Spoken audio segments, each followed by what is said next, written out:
Hey, my name's Jackson Aide, and this is my record, Letters for Eliza.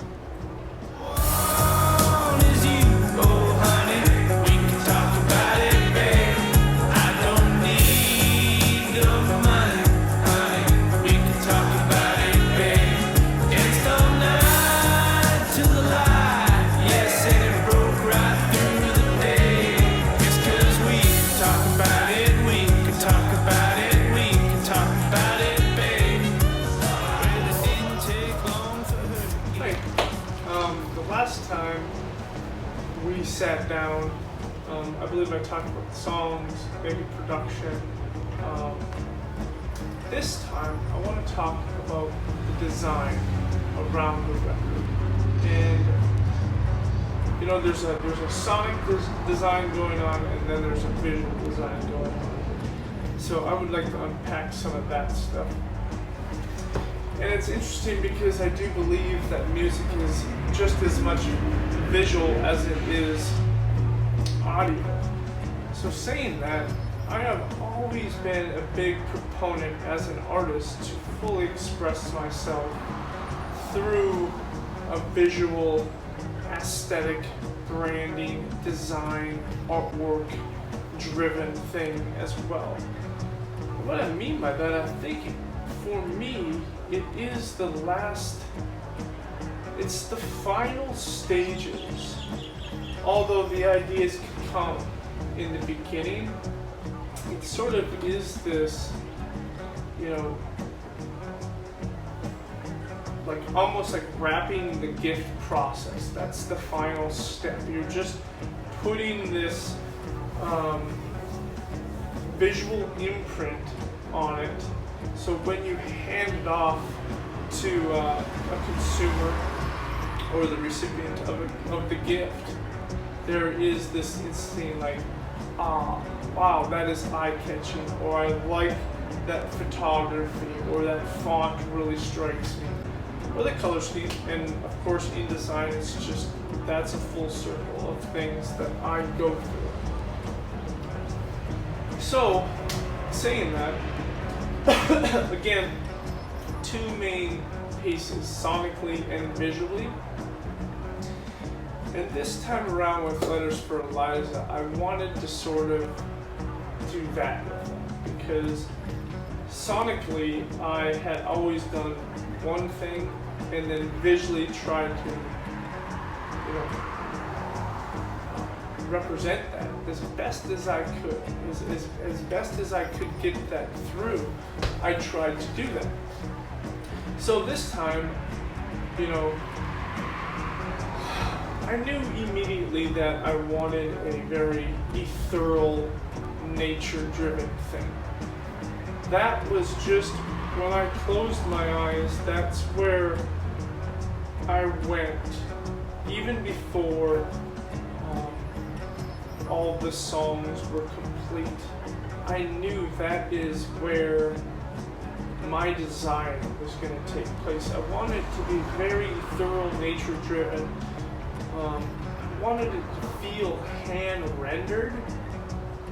So everything needed to feel, and eventually through the process of making the design, it was very much so.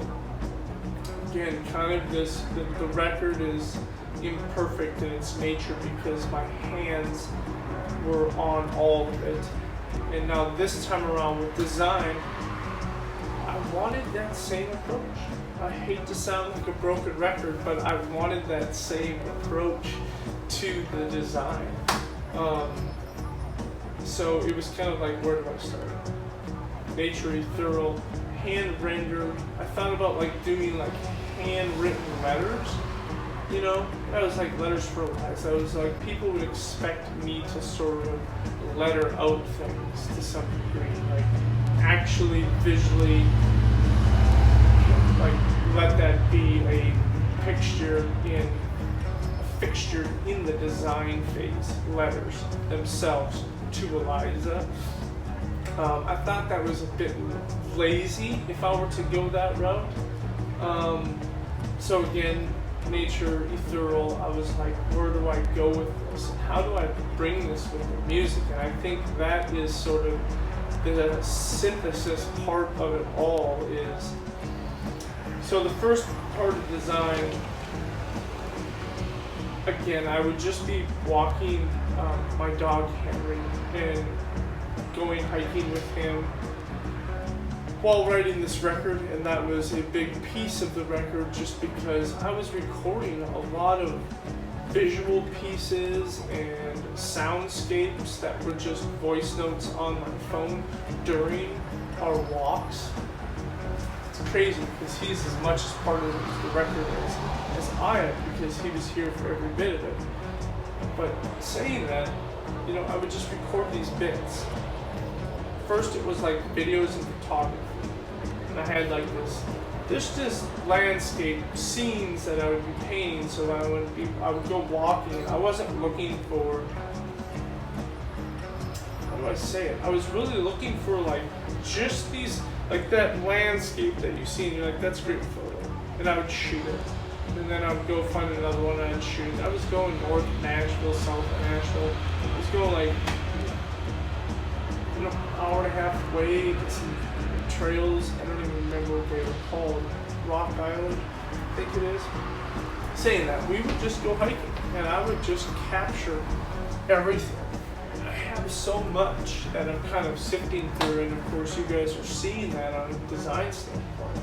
So, saying that, I started with the actual visual pieces of it. And then, am I missing anything there? I don't think so. You know, and it was all of that, like just the soundscapes and colors. And I wanted this kind of vintage film thing going on. You know, album artwork I think is unbelievable. Like, I wanted it to feel like you were sifting through like old letters and you were to stumble upon this photo that was old and might have been in a magazine, I don't know, but it has that crinkled texture on it with the watermark, but the scene is perfect, and that's what I'm talking about with those scenes that I was trying to capture when I was out gathering video and photography and sounds. So yeah, the album artwork I think is probably, I don't know, probably one of the best pieces that I inherently shot. Odd thing is, I shot all those photos. I shot all the video, all the photography myself. So I was setting up a tripod, which it's on right now, and I would be going out and just setting it up and just wandering around. Sometimes I would just leave it there and get lost, and I would come back and it would still be there, and all of the above. And I was just shooting these really random scenes, again, of me walking my dog, and again, gathering, you know, still footage, photography, all of that. And again, all done by myself, the hand rendered piece of it. So everything that you're seeing is all just done by me.